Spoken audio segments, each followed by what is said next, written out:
Oh my god. Hello, everybody. Welcome to Dead Money. I was trying to record another episode earlier, but I wasn't able to do it. I couldn't improvise it. I got to write a lot more, and I couldn't write that because I was just too fucked up. It's just so fucked up. I've never been that freaking baked. What the hell? So I was gonna do one episode, but now I'm going to break them down into two. Only I'm going to do part two first. So we're going to go a little out of order. Later on in the week, 2 weeks, we'll go back in time with the time machine. So tell you what led up to this. But I've played played a couple games of the Wynn 2.5. Finally got over that hump because of all the bullshit that had happened before. It's a mystery for now. So I played a 3-hour session and an 8-hour session, and the 3-hour session was so short because even though I wanted to be there, I just could not get comfortable in the friggin' game. I mean, I'm just so fucking tense.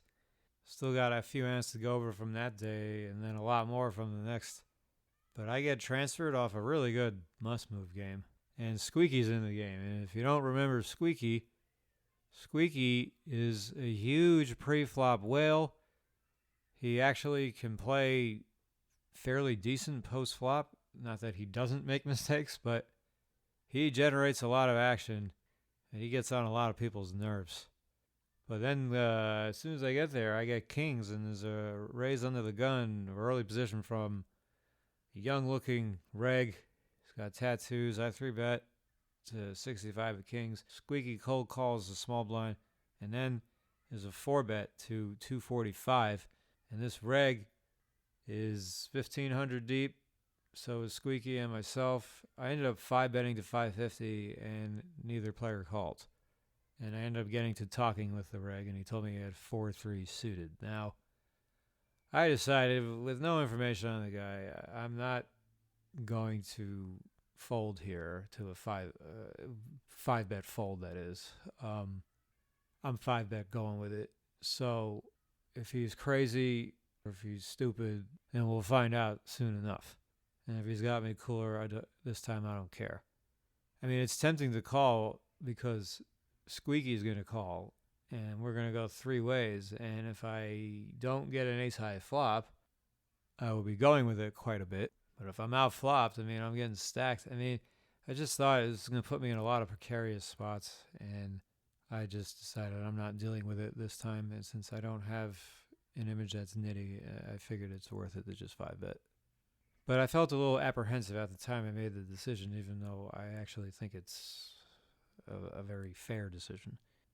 Then I get ace-deuce off in the straddle. We agree to straddle thanks to Squeaky. I flop 2 pair, ace-deuce 9. I check, and Squeaky bets 15, and the reg who had 4-bet me, who I didn't know had 4-3 suited yet, calls 15.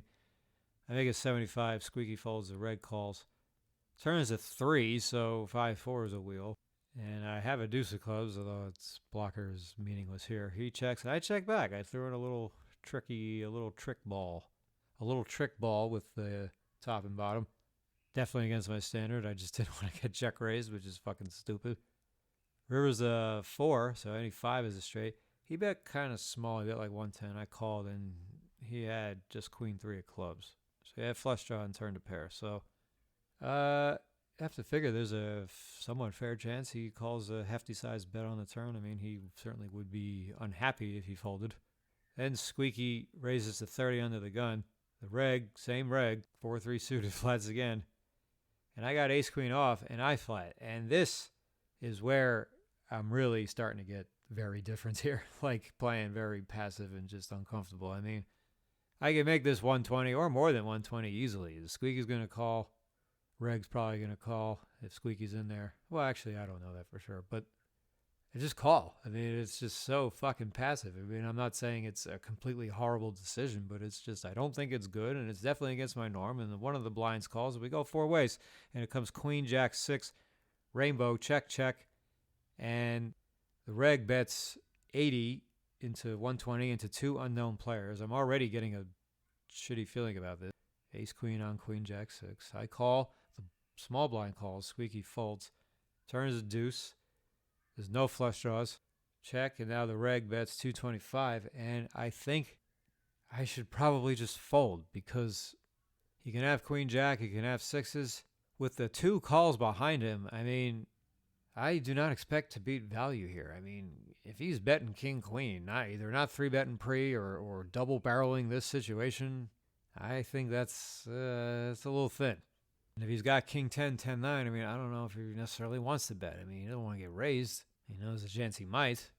So I just think I should fold. But, I'm under-repped. In my mind, I felt like I was under-repped, so I called. But, even if I am under-repped, his line still looks very strong. It can still beat my over-repped hand.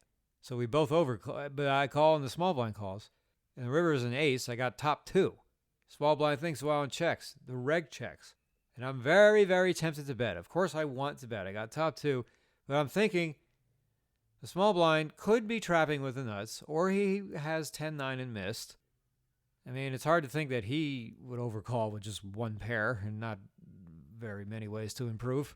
And if I bet, I have to bet small. I mean, the only hand I think that can possibly call me is queen jack by the reg who've been betting flop and turn. Even that could be a little bit of a stretch. I mean, he could check raise and put me in a bad spot. I mean, there's just a lot of shitty things that could happen. So I just check. And the small blind says, he has the nuts, king 10. And the other reg has a set of sixes. So I got to feel smart.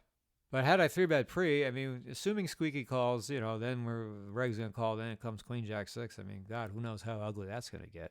I would think that I still, in spite of rivering top two, would figure out a way to not get stacked, but pot certainly would have swelled up a bit. But then Squeaky starts telling me about how good I ran in the hand, that I hit this river card that got me out of dodge, whereas if it was a safe river, he's indicating that I would have lost a lot more money because, the straight draw would have missed, and then the guy's going to bet a set, and I'm not going to fold. And he's like, you were drawing dead. He's like, and then you got the safest river to get you out of it. I was like, really? I was like, oh, I ran good. I was like, really? Nothing could be, what could be better than drawing dead after the turn? Yeah, how much better can you run than that? I mean, I understand exactly what he's saying, but it just sounds a little stupid when you're in a situation, you're drawing dead, and you have someone telling you that you ran good after the hand. Then we get into another 5-way pot. I race to 30 with ace-10 of clubs. Goes ace-king 7, 2 hearts. Checks to me. I think I was 4th out of 5. I mean, I should just be betting. This game was pretty good. I know it's you're not going to get called by a lot of weaker aces, but you're clearing out a lot of the field, and the draws are not going to want to raise, and you're going to get value from those. So you can get away with betting here quite safely. It's not that checking is terrible. I just think betting into this multi-way group of players is good. I know, a lot of players like to range check 5 ways, and a lot of spots that's going to make sense, but this spot, not so much. So turn was a very small card. Squeaky bets 25 into 150, and Squeaky does shit like this. He bets these tiny sizes, and he's got some stupid hand, and it's I only call because I'm just praying one time will the guy behind us raise, since we both look pretty weak, and I'm going to be looking at trap at that point if he does raise. But we go, oh no, he calls. So Squeaky bets 25 on the turn. I call, and there's a call behind me. And the river's another brick. And the pot is 225 now. Squeaky checks. I bet 45. It goes fold, and Squeaky does some little speech about, I don't know what he's talking about. He's what's your kicker? I don't know. He probably just had 9 high. So he folds. So one other interesting thing. I raise to 40 over a limp straddle again. Make it 40 with 7-6 of hearts. Squeaky defends straddle, limper calls. Flop is ace-8 rainbow. No backdoor flush. I almost bet, but I checked. Turns another 8. Aces and 8s out there. Squeaky bet 20. I was thinking of doing something if the other guy folded, but he called. So now I fold. River's a queen, and they go check, check. And as the guy who checks in position, he says board. So he knew he had the board the whole time. And Squeaky turns over a king 5. So he bet the nut high card on the turn on this double paired board and wins at showdown against, like the guy said, he was playing the board. He turned over pocket fives. So the board had aces and eights on the turn. He called a $20 1/6 pot bet with nothing, 5 high, and then he gets this river and he doesn't bluff at it. So what was that meant to achieve? I mean, nobody said anything. Nobody trolled him. I just sat there and looked out. Everybody's looking at each other. I was just like, K. That's it. Just one letter, K. So shortly after that, Squeaky left, and I was actually like running on a little mini heater. I mean, I was just winning a bunch of pots. Nothing crazy happened, but then I bled a little bit back, and I could just never get myself to settle in. I mean, the game was not amazing when I left, but it not usually is not the case. It was fine. I don't know, just looked at it as like something of a rehab assignment. I come back the next day, and what a day this turned out to be. The very first hand of the session, I raised with pocket nines to 20, and the small blind, this young Asian woman, looks like a reg. Never seen her before. She 3-bets to 80. I call. I think the flop was something like 10-8-3, 2 hearts. I think I had a backdoor heart. She bet 90. I thought I was going to have to fold this hand at some point, but I called. Turns another 10, two-tone board now. She checks. I think I bet 275. And if she called, I was going to jam river, which would have been a slight over jam. Probably would have been about 1100. It's risky business going up against someone you've never seen before, but I'm just ripping that, saying I got 3 10s or flop the set, and daring her to think that I'm just bluffing it off on my first hand. But she folded on the turn, so I have to figure I had the best hand. That game got kind of boring within about 30 minutes, but before I left, there was a late position raise from a rec player. The button called. I folded small blind. Big blind called. I think they go to the flop. Everybody checks. I think there was I don't even remember what the board was. Who cares? I mean, turn goes, check, bet, fold, and then the girl who bet on the turn immediately turns her hand over. Didn't realize that the small blind was still in the pot and hadn't folded yet. And she showed a queen. I think she had top pair. And then they're both like criticizing the player for not making his cards visible. And he was just like, it was this black British guy. He's like, you don't know who's in the pot? Like, I'm thinking, yes, I completely agree with this guy. He's like, I just threw the chips in. He's like, yes, these people don't fucking pay attention. And he's like, what do you want me to do? You want me to put my cards all the way out here, like over the line? I mean, it's like these people are in such space whenever they're playing. And after the hand was done and he folded, I said, I agree with you. I mean, like he said, he put the money in like 5 seconds ago. You already forgot he's in the hand? And you're blaming him because you can't see his cards? He had his hand over his cards, but like, if you're in a pot and you don't know who's in the pot, I think that's not on the other player. So first hand of interest after my table transfer. This is when things get very interesting. We get a new reg sits down, buys him at 800 on the button. So not particularly deep, but not super shallow either. Folds around to his button. He makes it 20. I 3-bet to 80 with king 10 of diamonds in the small blind. He calls, and it comes ace, queen, 5, I think, with 2 diamonds. I got the royal flush draw. I bet 70, and he calls. Turns a total brick. I can just pot it, I think, and just go like, 315 if I want. I'm still committed to a jam at that point. But I overbet 425. It's probably not perfect, but it's probably not a huge deal. He jams, I call, brick again, and lose to ace 8 suited. Wow. I mean, you gotta have a huge percentage of the pool folding hands better than that on the turn. Like ace 10, ace jack even. Threatened to get stacked. I mean, who knows who this guy is? Doesn't look like just some wizard to me, okay? It's the World Poker Tour. It's December. There's a lot of tournaments. I don't know. Maybe the guy just sees a lot of people barreling in tournaments, and they just always have draws, and nobody ever has anything. And he just figures, oh, no one ever has anything. I have top pair. I can't possibly fold. Because I don't think he was folding to a pot-sized bet and just read this overbet as, oh, it's just bullshit. I mean, who knows what he was thinking. But I just could not believe the hand he turned over there. I mean, I'm close to 50-50 after the flop as it is. And think about how often that hand is going to fold Not on the flop, but before the river. So on the turn. It's only one other street. I mean,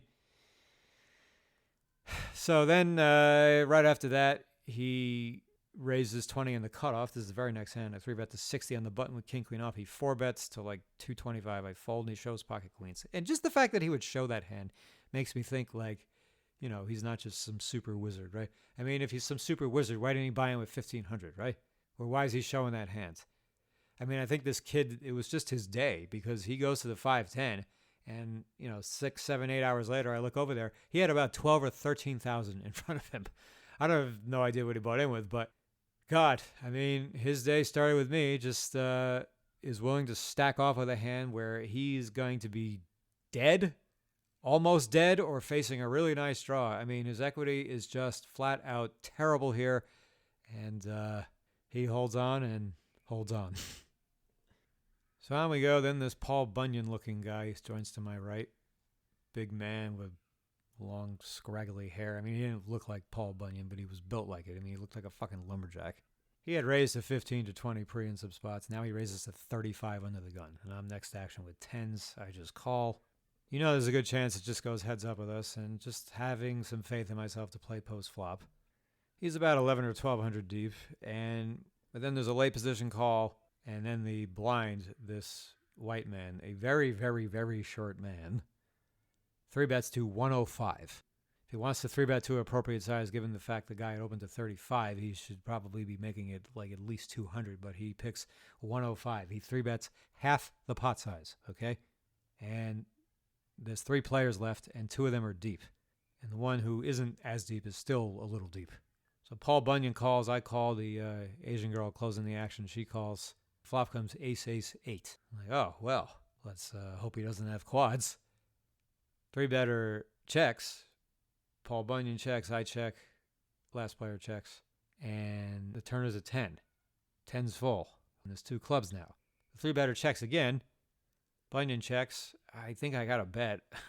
Pot's got 420. How long are we going to wait? I mean, I don't think the girl's going to bluff this turn card. So I bet 170. Goes fold. And then the blind, the little man, he's thinking for a while. And he said 4. I heard him say 4. So I'm thinking he's raising the 400. I'm like, all right, here we go. But the dealer thought he said fold. Bunyan folds, and the dealer's like trying to like drop the deck and end the pot. And I'm like getting ready to scream. I'm just saying, I mean, I can't say anything. I can't give away my hand strength if I say no, he didn't fold. Like, come on, I'm not gonna fucking say that if I'm bluffing, right? So I just gotta keep my mouth shut. But a couple people said he said 4. The player insisted he said 4, so he just let the raise stand. I was thinking maybe he would check raise a little larger with ace king, or maybe just bet the turn himself with ace king. Either way, I mean, I was just debating between calling and jamming because whatever he has is a huge hand. And everyone saw me lose this hand to the ace-8. So they didn't see what my hand was because I called the shove, but they know that I didn't have it. I decided to just call and figured even if the board brings a club on the river that he'll probably double me up anyway. The pot had about 1,200 at this point once I matched his check raise, and we weren't super deep on the river. So I just decided I'll wait for a river to not either pair the 5 or be another ace. If one of those 4 outs comes, then I just an easy fold and I save the rest.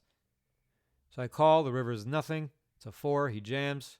I'm like a little, mildly concerned he might turn over 4 aces, but I think I just got to go with this here. I mean, if he's jamming like maybe 2 or 3x the pot, or even not even necessarily that much, then you can start thinking about folding and think only quad aces would want to do this. But when it's only a 2/3 jam, I mean, where am I going here?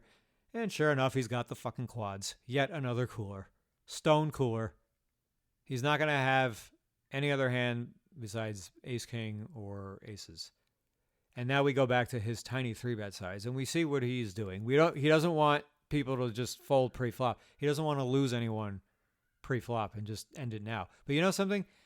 It's weird to say this, but it's like you can have aces pre-flop and be in a shitty spot. And like this would be an example of that. It's like he'd have been better off just taking it down pre than going out of position against 3 players who are deep. That's not a great situation for him. I mean, it's a good situation if he gets quads against a boat, but how often does that happen? Does that happen every fucking day? I mean, this is why you can't win like $1,000 an hour at 2-5. These players can make these incredibly stupid decisions and just it makes them a ton of money. If he had 3-bet to like 210, 215, I'm just going to fold. I have to. It's too much. If he gets cracked, he's going to lose a big pot a lot. If he doesn't get cracked, he's not going to win a big pot that much.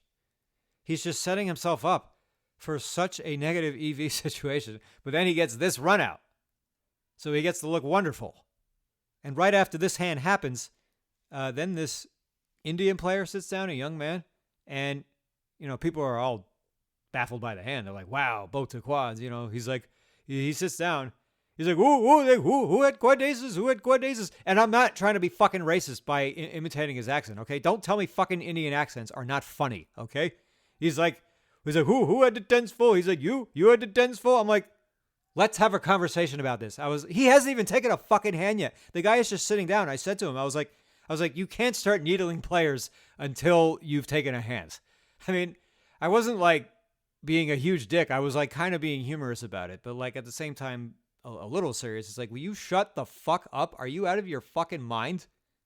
These people have no fucking common sense. That's what's just driving me so fucking up the wall with everybody, is nobody knows when to shut up and just give a guy a second. I mean, he just got fucking, well, I didn't get stacked. I doubled him, but it's like, I just take this massive cooler and 1, 2, 3. It's like, you want me to be your BFF about it. Meanwhile, you've effectively just walked by the table. You haven't even taken a hand yet. And I'd say within 15, 20 minutes, he doubles another player. A flush card came on the turn. He checked. The guy like overbet jammed. He calls and the guy just has the nut flush. And I didn't say a word to him. I didn't say, hey, would you have this, have this? I'm not going to fucking do that. But then he stacks Paul Bunyan. Our Indian friend raises to 20. There's a call. Bunyan makes it 55 out of the big blind. Another brilliant size 3-bet. They go heads up. I think the flop was something like maybe 8-5-5, like 2 clubs. I don't know. Bunyan bets. He gets called. Turns at 10. Bunyan bets again. Gets raised to 350. Bunyan calls. The river's another 10. So the board has double paired like 10s and 5s. Flush missed. Paul Bunyan lead jams with aces and gets called, snapped off by queen 10 of clubs. So our Indian friend wins a big pot right back. And, we see how poorly played this hand is by both players. From the 3-bet size pre-flop by Paul Bunyan to the turn raise by our man with queen 10 of clubs. Yet still, this is kind of what it takes for the most part of 2-5 to get a huge pot in on the river, to have these really big hands. I mean, the aces donk jam is pretty ridiculous too. He probably just didn't know what to do, so he just stuffs it in there. But this is the game I'm in. And a reg who had some sizing tells. I think he raises to 15. There was a call. I think I raised to 3-bet 75 or 80 out of the small blind with ace-5 of clubs. We go heads up. And the flop was Jack Deuce 3. So I got a wheel draw, but no backdoor clubs. I probably bet something normal like 90, and he calls. And the turn is a king of hearts. So now there's 3 hearts. Jack Deuce 3, king, 3 hearts. And I think I learned more about his range by checking than I do by betting. And if he checks back, I can just bet a nice size on the river. I don't have to go massive. Probably go 80, 90% pot. And I'm going to get a lot of hands to fold.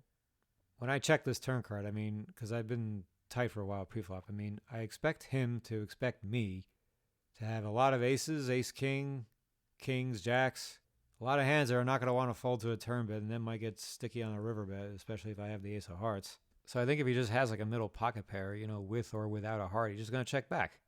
So the turn check really strengthens his betting range, but I think it makes it very easy to play against too. And he bet like 240 or something. He bet like something fairly significant. And of course, I just snap fold. Then we got the mandatory straddle on, and the game started getting short. The game was not really a great lineup, but we were playing with the automatic straddles, so that like kind of balances it out. I was in the game for a lot though because of these 2 big pots I lost. And then finally though, I get ace king on the button. I probably raised to 30, and I think we were only 4 or 5 handed. And then one of the regs in the big blind, I've never seen it before. No, it was his straddle. He 3-bets to 135. I call, and the flop is 7-6-4, 2 clubs. I got the ace of clubs. He check calls like probably 110 or something. And the turn is the 3 of clubs. So any 5 is a straight, and I got the ace of clubs for the nut flush blocker, and this is just like a royal flush bluff hand and bluff spot. When he checked call flop, I actually thought, oh, he's actually not going to just bet and risk putting himself in a terrible spot with an overpair. Figured that's most likely what's happening. And he's going to have to fold this hand sooner or later, probably now. So I bet 240, and he thinks and thinks and thinks and calls. I was a little surprised. So maybe he's got a big pair with a club. Maybe kings with a club, queens with a club. He knows it's very dicey, though. The river's a 3, he checks, so it's probably a little hard for him to think I have a boat here, but, you know, I can have flushes, I can have straights. I mean, I guess he can think I have still have a set on the turn, figuring I'm very rarely going to be beat. So I jam like 800, whatever it was, until like 900. And I was like super confident that this bluff is going to work, and it did. Like I said, this is like a royal flush spot for bluffing. It's like you cannot pass up on spots like this. This is as easy as it gets. They've been tight. The board is completely favoring me. He's in a terrible spot. It's like he's not going to just stack off here. So that was the biggest pot I won to that point. I think I was down about 2,400 at my low point, and I was coming back, and I was feeling good and felt like I was on a good comeback trail. But I eventually transferred because, I was in really deep, and even though the game was playing with action, I just didn't like to laugh that much. I figured there's other better spots I can be in. So the third table I sat in was a good game. But early into this part of the session, table 3, there's a cutoff raise from a guy who's deep. I call button, big blind calls, and I flop combo draw. I got 8-7 suited, comes 10-6 deuce, 2 spades. Big blind checks. Original razor bets 35. I make it 110. The blind folds and he calls, and turn is the 9. I got the nuts. Hit the best card I can hit. He check calls 210 into like 280. River's a 3. It's a total brick. He checks. I'm tempted to overbet massive because I've had so many overbet bluffs go down suddenly these last few months. But there's plenty of times I've overbet for value, and that doesn't get called. And I just didn't really think tanking the shit out of this was optimal. But I bet 480 just to just play it safe and bet kind of big. Don't do anything too bizarre.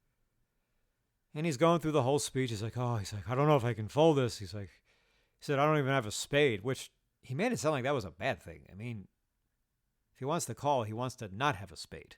So, he's just tanking and tanking and tanking and agonizing, and he doesn't want to fold. Just gives every indication, says everything a player says when it indicates they're going to just put the money in, and then he folds. Heartbreaking. And then after the hand, you're looking at him, and it's like he just looks so upset with himself. He wishes he called. So now he wishes he did the thing that was incorrect for that spot. Guessing he just had queens or jacks. He can't lose to that much value, though. I can have 6s, 2s, the hand I have, and that's probably it. Then you got all the nut flush draws. I can still have queen jack suited, even though sounds like he most likely blocks some of those. I can have 8-9, 9-7. There's a lot of hands that he can beat. But while he was thinking about this decision also, he's like, every time I call in these spots, I lose. So this is a spot. We know spots never really identically repeat themselves, but this is a spot he tends to hold on in. And this is the time he folds. And this just has gone on and on and on and on and on. And I can't leave the game because I'm just not fucking satisfied. Sometimes you're getting your ass kicked, but you're just not fucking satisfied, and that's why you stay. Even if you don't come back, it's not necessarily about coming back. It's just about getting to the point where you feel like you've had enough of the blood and guts that it's like now you can just go home, win or lose. But it is just mind-boggling what's gone on. I see all these average players who make such mistakes left and right against each other, against me. You can't just be this average player, but somehow magically match up perfectly with someone who's better than you. I think about what if it was me versus a tougher player and I'm just always guessing. How am I going to crush this person? It's impossible. So the only other thing is maybe I'm just fucking losing it. Maybe I'm just a fish now. But I refuse to believe it. Because this has still only been a few hundred hours. It feels like it's been so much longer than it actually has been. I think I'm just getting worn out. So then the game got even better. We got this one guy sits down. He looked like your typical young Asian reg, but he was giving a lot of spew action. And he was swinging up and down, not playing good. I mean, just bluffing off, just being bad at poker. It was very nice to see. Then he doubles up against this reg, this like new reg. He looks and sounds the part perfectly of a shit reg. A guy who's going to like be good enough to win, but not going to be impressive. But he was a friendly guy. I was exchanging a couple of jokes with him here and there.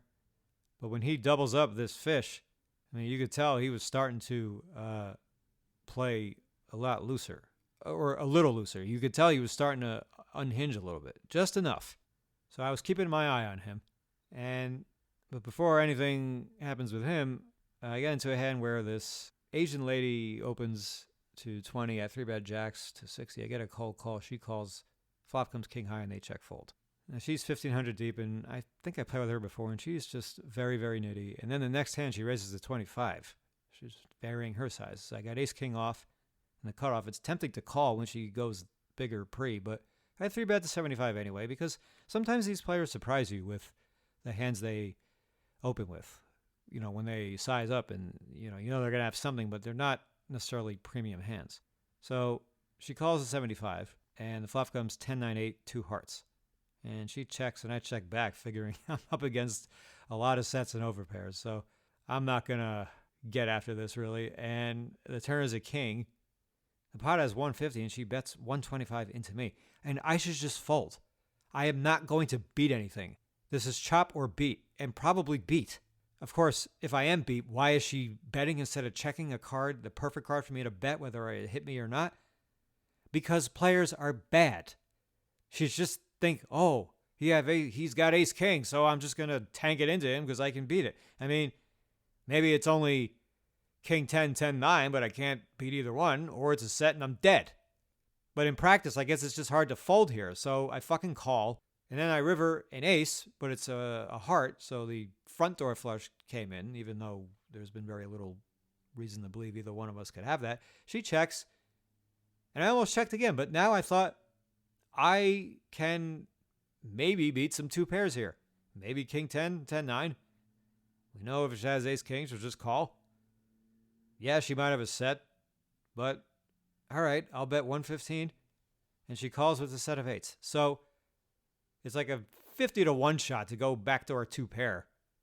But it happens just in time for her to have flopped a set. I mean, if the river was a brick and she goes like close to pot, I would not have called that. But I should have just folded the turn. Very unlucky river. I mean, even if I hit another king on the river and she blasts again, I may not have called that either. I mean, she just got the perfect like one outer card for her to check and get me to bet, because she's afraid of the flush, and if the ace were not a heart, she's just going to tank again, and I think I can fold. I'm just going to know it's chop or beat, and then we're going to be too worried it's beat, and I'm just not going to fuck with it. Now, I still think I could have checked, but I think my call on the turn is much worse than my bet on the river. So that was very unnerving. I mean, that's the 4th thing to go just jaw-droppingly wrong. First, we got the royal flush draw gets beat by a guy holding on with ace-8 to spot. No one ever fucking holds on in. Then we got the cooler with 10s versus quads. Then we got the tank fold from a guy who wanted to call so bad, usually does call, and then wished he called after he hadn't. And now this. Then we get a new dealer, and it's this white guy, and I don't fucking like this guy. He's this smug, arrogant, subtle obnoxiousness to him. I mean, he's a competent dealer. He he knows what he's doing, but that's why he's so fucking smug and arrogant. And it's just, these dealers just don't know how to just shut up sometimes and just dummy up and deal. He said to the table, sort of like in a conversation with a player, but sort of talking to the table, he says, this table needs more jokes, but I'm afraid to do it. And I'm just thinking, shut the fuck up, okay? We're not here to please you. If the table just wants to sit and be quiet, the table is allowed to just sit and be quiet and just play. They don't owe conversation or jokes to anybody at the table, least of all the dealer, okay? I thought about saying something, but I didn't. I mean, this is a guy I don't tip that much because I don't like him. Don't act like a fucking asshole, and I'll start tipping you more. Simple. So then I get king 10 off in the low jack. I raise to 20. And our shit reg friend on the button calls, and the big fish in the blind calls. We got three-way, and it comes 10-10-9. Yahtzee. I bet 40, mostly because of the fish. I mean, I know this is going to look super strong, but the fish is the fish. The reg calls on the button, and the fish calls. And the turn is horrible. It's a 6. I thought about checking because I know that if the button has a 10, he's just going to bet the turn. If he has a straight, he's probably going to raise. If he has a 9, he's probably just going to fold if I bet and check if I check. I mean, I think checking definitely has a bit of merit here. So, but I don't know. I just didn't want to check. I mean, the fish in the blind could be so wide. It could have some stupid gut shot. I just think betting is fine. I just felt safe enough betting. If I get raised, I'll deal with it then. The shit reg wasn't that deep. So I bet 130 into 180, and he ends up jamming, and his jam was a little bigger than I thought. It was about another 500 more, so more than the pot size. I mean, but not like this massive over jam, because if he's going with it, he's just got to jam. And I was thinking that, like, if he has queen 10 or jack 10, I mean, you should probably just call. I can see him jamming ace 10. I could see him jamming straights. I mean, we know I got outs if I'm beat, but I could be crushed. And I was like wishing I hadn't put myself in this freaking dilemma, but I was thinking about how the fact that this guy's playing looser now, and he's probably going to just try harder to double up now. And any player, when they're losing, you know, become much more willing to get it in with marginal hands. So I thought jack 10 and queen 10 were a lot likelier than they should be. Plus, he could have king 10 too. It could be a chop. I end up calling. He turns over queen 10. Best situation you can hope for. Queen on the fucking river. I mean, this is now the fourth excruciating all-in I've lost the last few months, where I was like a pretty massive favorite to win. I mean, this pot was about 1450, so it wasn't quite as big as some of the other ones, which were over 3,000. One was 2,600. I mean, this one was still pretty sizable, though. I mean, this ain't nothing to sneeze at. But when you're 8 hours into the session, and I was looking to go all night till 5 in the morning, looking for a 12-hour game, looking for the big comeback, and this was going to get me not unstuck, but put it in vision, I probably only would have been down about maybe 500-ish at this point. And he pulls this fucking rabbit out of his hat, and I've never done this before. I rage quit. I snap quit right on the spot.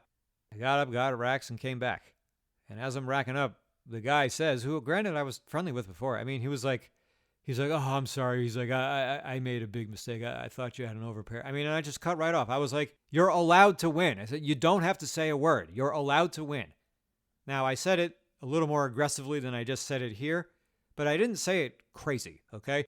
It's just enough already with these fucking people who don't understand that when they win a pot, there's no downside ever to just keeping your mouth shut. You don't have to explain anything. You don't owe me an apology. You don't have to do anything except take the money. You got what you wanted.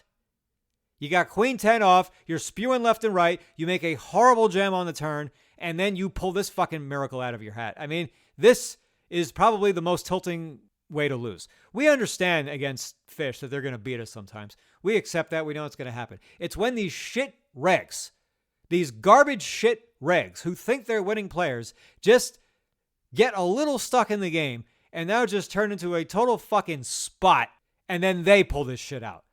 Because they know they're making a terrible mistake. The fish don't realize how bad they're playing. This guy knows. And if this happened 2 hours earlier, he would not have called that raise pre-flop. He would have not have jammed that hand on the turn if he called a pre-flop with queen 10 suited. He's playing different. And I was aware of that. I came so fucking close to folding because I just thought he has to have me. He has to have it straight, or he has to have me kicked. So, I mean, I give myself credit for really paying attention to what was going on and realizing, like, you're going to be ahead here more often than normal. Now, the sick thing is, this is why it's so hard to not be results-oriented, because we see the hand he turns over. What if he turned over ace 10? Then I'd be thinking it was a terrible call, not knowing that I had actually made a call that was fine. He just happened to have me beat. So this goes back to that floating invisible numbers concept. I mean, it's like the fact that he can jam that hand shows that the call was good, even if he turned over either a straight or a better kicker. I mean, I didn't think he would jam a boat on the turn. I think he would just call, let the fish in. I mean, that would be common sense, but soul crushing, just absolutely soul crushing. So dropped 2,000, and it's just been that kind of 6 months, I guess. I mean, I haven't played a lot these last 6 months, but there has just been just heartbreaker after heartbreaker after heartbreaker. I mean, losing all ins, can't get the big fold, can't get the big call, just can't get hot, just can't get anything going. I mean, I'm just trying to remain proud of the fact that for everything that's gone so crucially wrong these last 300-ish hours, I don't know what it is, I'm still like not losing. I'm still winning a little bit. That's how fucking bad the field plays. That they could run this hot in this many situations and fuck up this much, and I'm still doing fine. Well, not fine, but, you know, I'm still, like, hanging in. Because the kind of streak I'm on now, this is the type of streak that either knocks people out of poker or at least gets them seriously rethinking what role they want poker to play in their lives. Because every player has been through this. Every pro player who's been around for a while goes through a streak where they just like, what do I do? Do I keep doing this? How much longer can I take this? I mean, that's how soul-crushing this has been. It has been unreal. I mean, I'm trying to get back into the groove here. I mean, no wonder I've had so much trouble getting hours in. I mean, I've had so many fucking sessions go like this. 5 more fucking hands. Just totally different reasons, pretty much all of them. Heartbreaking. Absolutely heartbreaking. Missing a huge draw against a hand that hardly ever goes with it. Boat to quads again. Backdoor top 2 pair against flop set, almost fold turn, then get a river that I get the only river that causes me any chance at all losing more money, specifically the ace of hearts. Don't get the big call when the guy is like dying to call. Still folds. And now this, the all-in, the huge favorite. He's got 6 outs to chop, 3 outs to win, threads the needle, hits the fucking 3-outer. I mean, God. And then on top of that, the dealer who I mentioned I already didn't like, I felt like he was needling me as I was leaving the game. Like, I come back to the table with Rax, and I just hear him say, have a good night. And look, I looked up and I thought about saying something, but what am I going to say? He just told me to have a good night. I can't possibly argue that he was needling me. Not on the surface. He would always win that argument. But I felt like, you know, he was doing that on purpose in a way to sort of get under my skin a little bit. He sees how sick I am. He sees how pissed off I am. Now he thinks, oh, I'm going to tell him to have a good night, as if, like, that's going to make me feel any better. I mean, because then he'll say, oh, well, that's what they tell the dealers to tell the players when they're leaving the game. Use some discretion, okay? It's because when I was walking away, I mean, I looked over my shoulder. I saw him talking to the player who won, and the dealer had, like, this smirk on his face. So I'm actually going to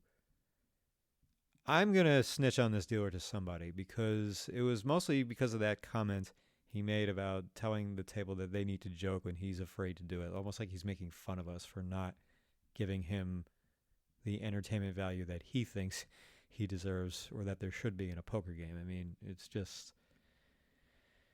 some of these dealers just... oh my God. I mean, I just could never imagine myself doing that when I was dealing. But yeah, I'm very certain that he was trying to like take a little baseline dig where you just like, have a good night.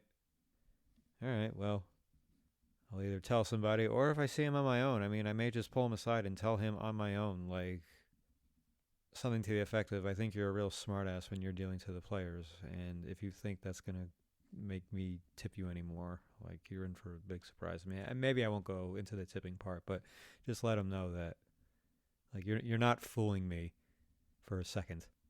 So, that's all. But, all right, you know, I feel good. I feel good enough. I feel good. So, just, I'll be back once I've recovered from that. But, yeah, we'll talk to you soon, guys. We got Christmas coming up. Happy Hanukkah. That's still going. And, yeah, I'll tell you about the sessions that made me just say, fuck it, I'm going back to the Wynn. But, all right, we'll talk soon.